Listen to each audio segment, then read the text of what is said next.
Selamat datang di Retas atau review laptop bekas berkualitas. Dan di video kali ini kita akan meretas laptop yang harganya itu saya beli cuman ya setara dengan harga screen protectornya. 200.000 aja. Padahal di tahun 2009 laptop ini dibanderol dengan harga $799. Atau kalau kita ambil rate 9.000 ya berarti harganya 7,1 juta rupiah. Tapi pertanyaannya dengan harga 200.000-nya sekarang apakah laptop ini masih worth it untuk digunakan di tahun 2024?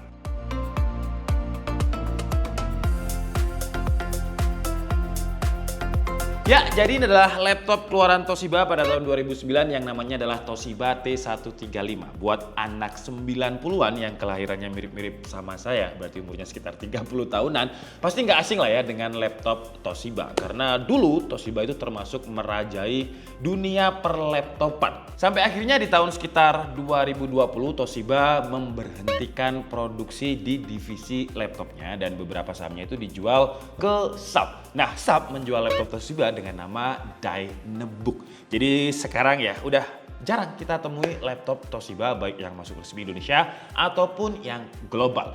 Ya, Toshiba ini mengingatkan saya sama quote yang ya setiap masa itu ada orangnya, setiap orang ada masanya.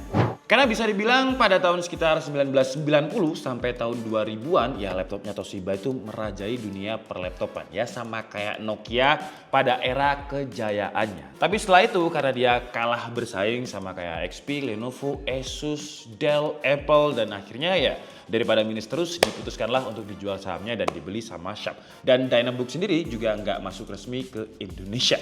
Bahkan kalau kita ngomongin si Toshiba T135 ini, wah ini adalah termasuk laptop yang juga best sellernya Toshiba pada waktu itu. Pada tahun sekitar 2009 sampai 2011. Karena ini termasuk laptop yang dual core termurah pada waktu itu. Termurahnya dual core waktu itu 7 juta ya. Untuk spesifikasi prosesornya kalau kita gunakan di 2024, wah ini aja dari tadi bootingnya nggak selesai-selesai karena dia masih pakai hard disk. Hard disknya pun juga kapasitasnya itu cuma 320 GB, dia pakai Windows 7 tuh ya. Wow, lumayan cepet tapi apa nih? Wah, suara bootingnya Windows 7 ya, khas banget. Jadi untuk prosesor sebenarnya dia ada dua varian, yang AMD itu pakai AMD Thurion, tapi yang ini dia pakainya Intel. Kodenya itu Penryn yang dia pakai kodenya itu SU4100. Yang bus clocknya cuma ada di 1,3 GHz.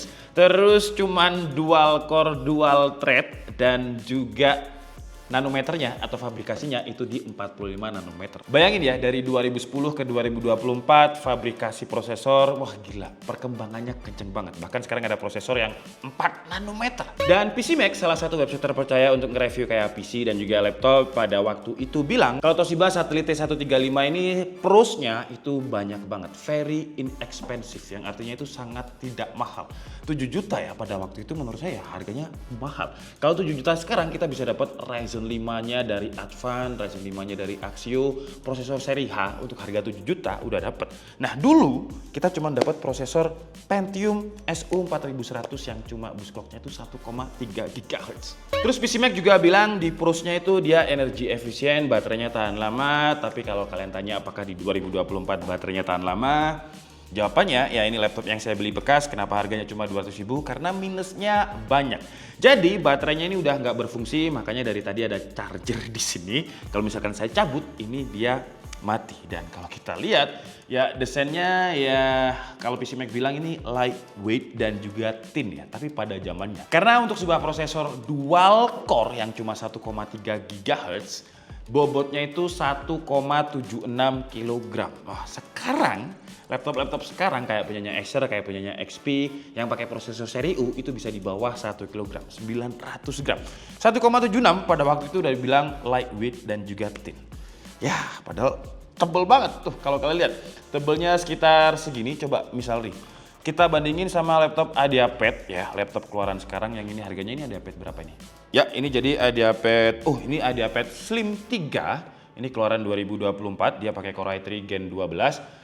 Dan kalau kita bandingkan, nah ini sebagai perbandingan aja, Core i3 lawan dual core, ketebalannya kira-kira segini loh. Dan si Toshiba ini punya dimensi layar 13,3 inch, tapi kalau kalian perhatikan, secara compact itu masih compact punyanya Lenovo. Tuh, ya. Karena frame-nya tebel banget. Jadi kalau kita perhatikan frame-nya terutama di bagian atasnya ya, di bagian atasnya ini bener-bener tebel, kanan kirinya pun juga tebel. Tapi yang saya salut sama Toshiba untuk sebuah laptop yang umurnya berarti 2019, sekitar 15 tahun ya.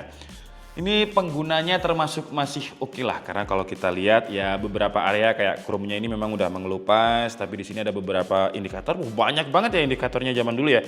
Ada WiFi, terus ada sinyal, terus SD card, baterai, power, terus plugin juga di sini. Dan yang saya suka lagi itu keyboardnya. Tadi sempat udah saya cobain untuk keyboardnya. Coba kalian dengerin ya, suara klikinya.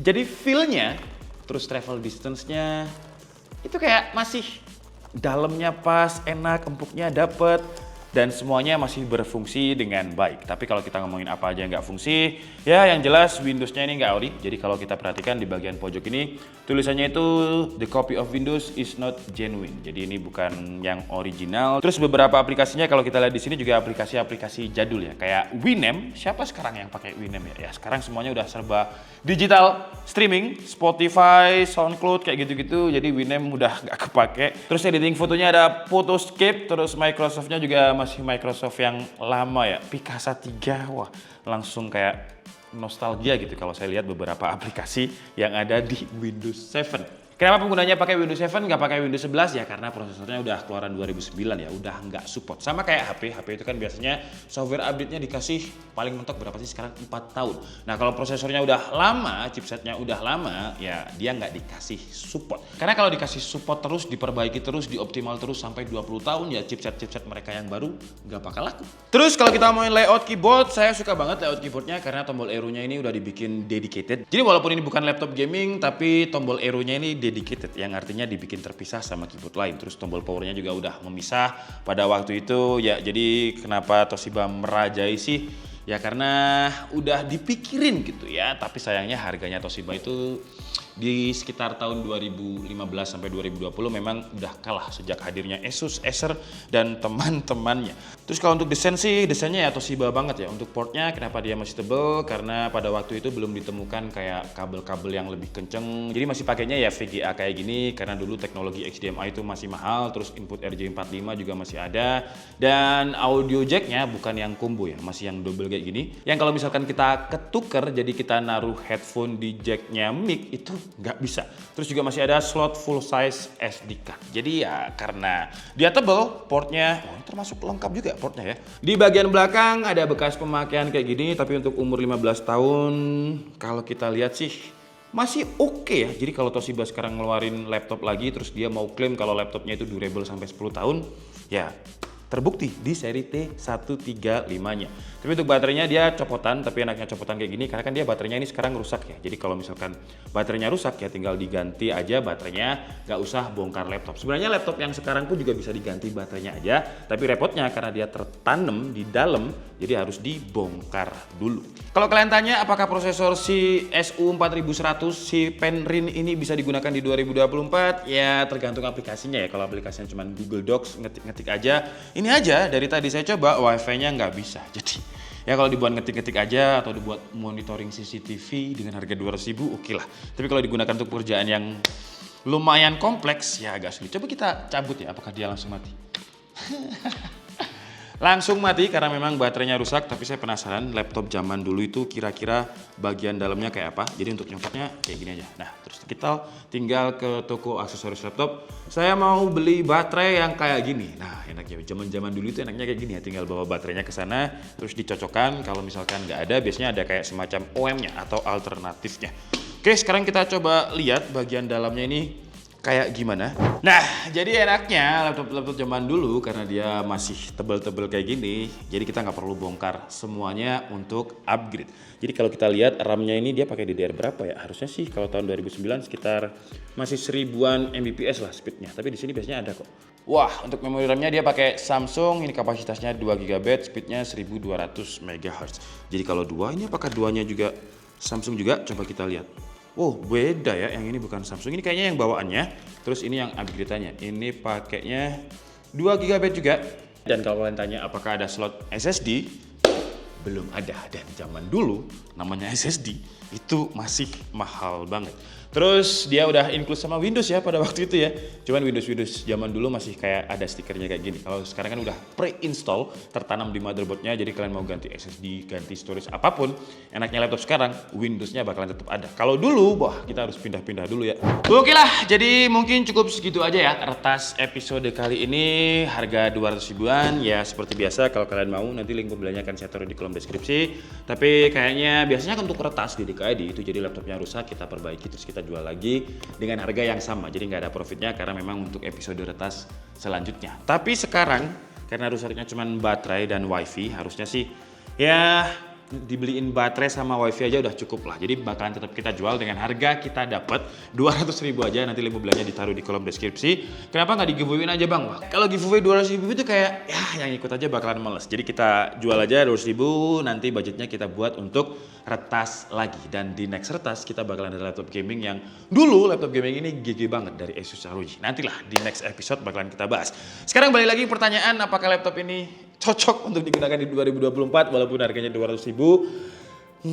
Tergantung pemakaian sih ya. Kalau dipakainya cuma untuk ya monitoring CCTV aja, biar ya dicolokin baterai, nggak usah beliin baterai, terus di monitoring CCTV, IP smart cam, dia nyala terus menerus, oke sih. Tapi kalau digunakan untuk ya Excel oke, PowerPoint masih oke, tapi udah Windows 7 dan beberapa aplikasi sekarang itu udah nggak support sama Windows 7, maunya Windows 11. Kecuali kalau kalian mainnya di Google Docs, semua yang streaming online gitu masih oke lah. Keyboardnya masih enak. Ya, kalau digunakan di 2024 dengan harga 200 ribu, menurut saya masih oke sih. Tapi kalau kalian cari di e-commerce T135 terus kalian dapatnya harga 1.800.000 aja, jangan. Lebih baik jangan, masih banyak pilihan laptop bekas yang menarik lainnya yang nanti bakalan kita bahas di retas selanjutnya. Saya Nika Sabudi, see you on the next video. Bye-bye.